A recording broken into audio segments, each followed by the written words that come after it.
Welcome to the truth. This is the first episode redone, because I make videos too long, and frankly, let's just face the facts, I do. And I'm going to try to condense this down for you. This is analysis of the Isa Cummings event, where Lois Lerner came to testify for the second time and pled the Fifth Amendment for the second time. Okay? My analysis of this is something that is kind of unique, I think. It's a problem we see in both parties. You see, when Mr. Cummings sat up there in front of everybody and threw his hissy fit, when Darrell Issa was just closing his continuation of the first hearing, and he closed it because she was not saying anything, she pled the Fifth. Now see, Mr. Cummings said he got cut off, like people would say, but he kept saying to Mr. Issa, "Oh, I have a procedural question, I have a question." But when Issa said, "Okay," he makes a statement. This is a hearing to get facts from Lois Lerner. She's the witness. She's got the facts. And, you know, I'm sure what Cummings was going to say was like, "Well, you guys are trying to prove it goes to say it goes to the White House, but you can't prove it."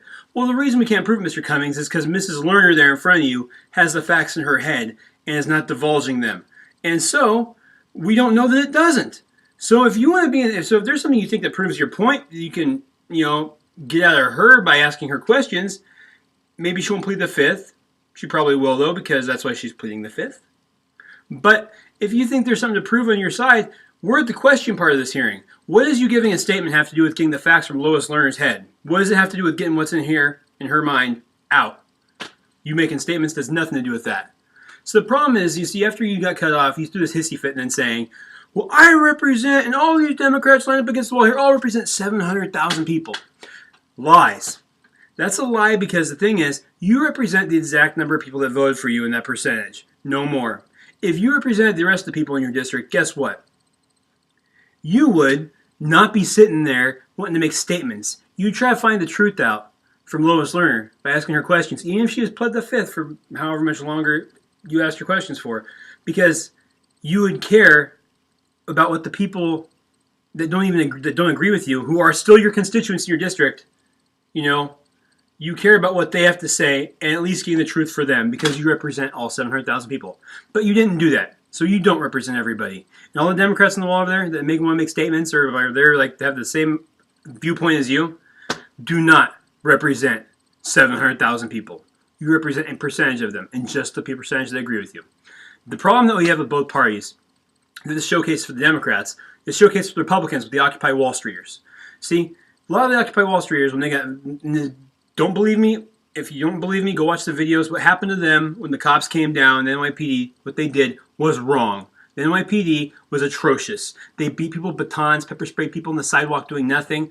They had people that went inside Citibank to protest. But the thing is, they just closed them in and started arresting them. Those same people said, "Hey, if you just told us if we don't leave, we'll get arrested," we'll leave. Oh no, you don't even get that option. We're not even going to give you a warning. The way they treated people was reprehensible. It was a complete police state, an example of one. Not quite to this degree of Boston after the bombing, but still, a prequel to it. So, that being said, when that happened, a lot of Republicans, especially the Karl Rove types, I saw a little bit of zeal when the occupiers got pushed out. A little bit of, look at the baton, that's a good baton. Ooh, that's what you get, you little dirty hippies.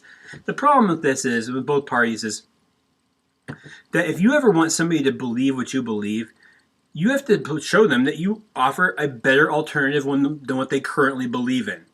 And sometimes the only way you can do that, the only way, is when you stand up for their freedom to speak, even when they don't agree with you. And even if the place you have to stand up for their freedom is in between them and a police riot baton.